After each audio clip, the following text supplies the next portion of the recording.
Presque toutes les informations qui me parviennent, de toute manière, quoi que ce soit un contact, une transmission par le corps, que ce soit une transmission par la parole ou par une image, peu importe, à la fin, tout devient un petit morceau d'une image. Et ce petit morceau va tout de suite se rajouter à une espèce de grand tableau que j'ai déjà quelque part dans la tête, dans l'esprit. Et en fait, ça s'incruste vraiment, donc ça en fait partie. Et moi, je le vois, ce tableau, quelque part. J'ai tout le temps conscience de l'entier, de l'ensemble. Sauf que je ne peux pas retransmettre l'ensemble à tout le monde, puisque ce serait trop long. Par la parole, en tout cas, je ne peux pas le rendre, parce que ce serait descriptif, et il y aurait plein d'erreurs, parce que ça a une nature complètement différente. Donc la seule façon de le rendre à quelqu'un d'autre, c'est par l'image aussi. Sauf que ça sera aussi par des petits morceaux, parce que je ne peux pas redessiner tout ce que moi j'ai, en fait. Parce que moi, je le vois en même temps. Mais toutes les parties ne sont pas forcément tout le temps claires. Hein. Ça dépend après des choses qui se passent dans la vie, des souvenirs qui reviennent, etc. Donc du coup, ce que ça fait, c'est, on peut revenir à ce brouillard, c'est que, en fait, même quand je retransmets, je ne sais pas où ça va mener à la fin. J'ai une vision claire sur un champ très petit finalement, mais qui se déplace avec moi, ce champ de clair, au fur et à mesure que moi j'avance. Donc à chaque pas que je fais, je verrai un peu plus loin. Je découvrirai un peu plus loin. C'est comme dans le livre, je disais, je ne peux pas faire le storyboard, parce que si je fais le storyboard, ça voudrait dire que j'ai déjà vu très très loin. Or moi je peux pas voir très très loin, parce que pour voir plus loin, il faut que j'avance, il faut que je fasse chaque pas. Et je sens qu'il y a des choses possibles, mais je les vois pas bien, parce qu'en fait, chaque pas est un nouveau pas.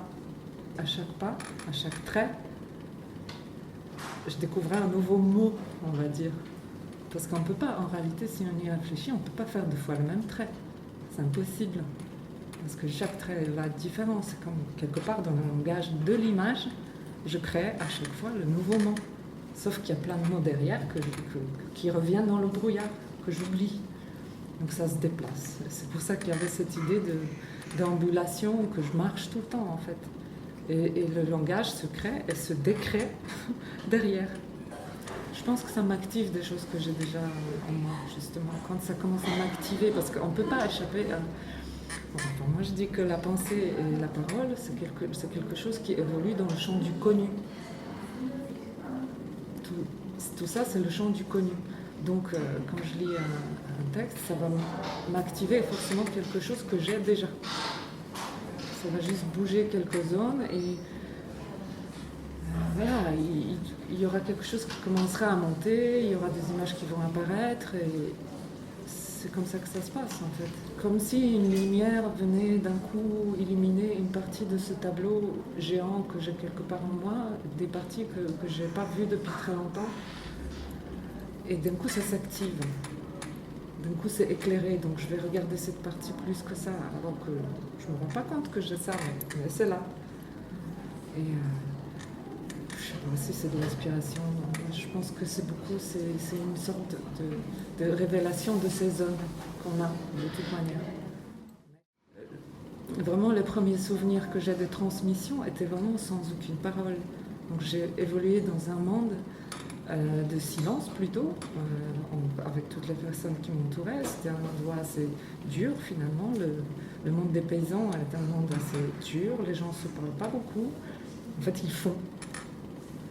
Et donc c'était des images en mouvement, hein, parce que c'était des gestes, des présences, etc. Et ben ça s'est fait comme ça, petit à petit. Hein. Et puis la conscience, peut-être que c'est mon truc, est venu plus tard. Hein. C'est parce qu'on a commencé à me demander, à me poser des questions, donc j'étais obligée d'expliquer et essayer de mettre quand même les paroles sur quelque chose que je savais déjà, mais je n'avais pas besoin de me l'expliquer à moi-même. Oui, parce que moi j'ai vraiment la sensation quand je fais que je suis vraiment dans ça. Je ne suis pas en train de penser à faire ça, que je le fais.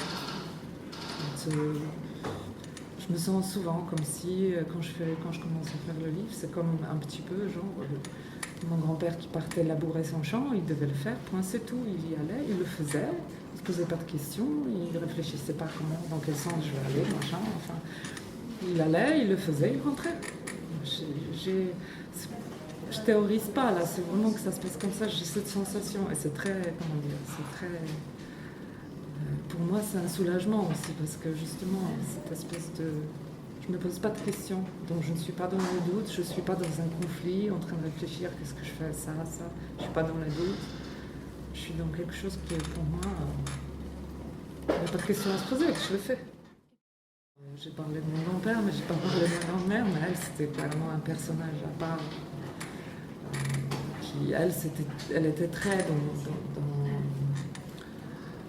dans des choses qu'elle aimait beaucoup raconter.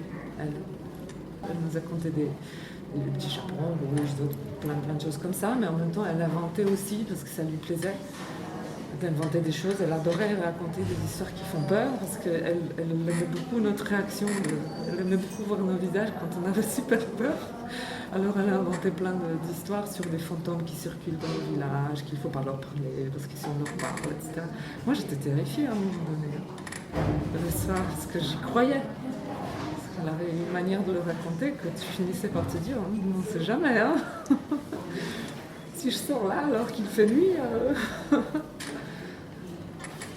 Mais de toute manière, les enfants adorent ça. Je pense que c'est lié à la force de ce sentiment. C'est quelque chose de très fort. Et on cherche un petit peu à reproduire cette sensation d'un peu d'adrénaline, on va dire, pour les enfants.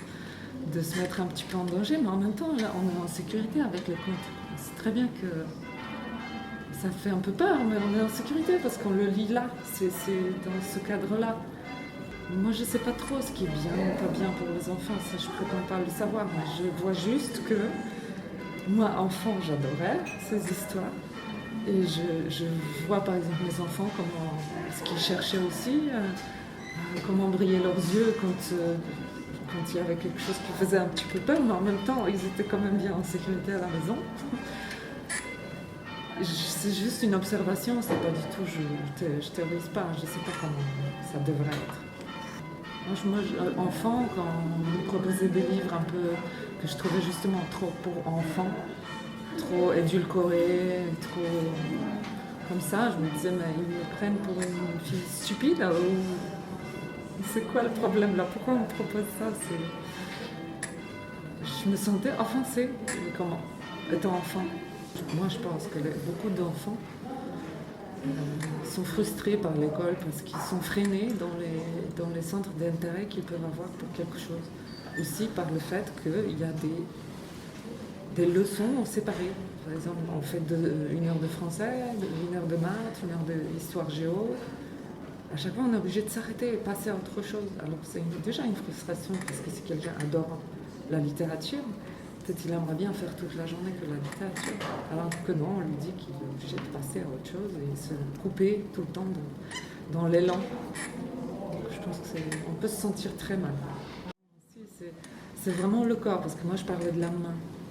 Mais la main, elle n'est pas toute seule, hein, elle n'existe pas, elle est accrochée au reste. Et je pense que tout est connecté. Et c'est pour ça que je parlais aussi du fait que quand je commence un nouveau livre, toute l'expérience que j'ai pu avoir des livres précédents, quelque part, ça ne sert à rien. Parce que même si je me prépare, même si je fais des choses, j'essaye de puiser dans cette expérience que j'ai, finalement, tout ce que je vais faire, je ne sais pas encore le faire. Parce que je ne l'ai jamais fait. Ça va être nouveau.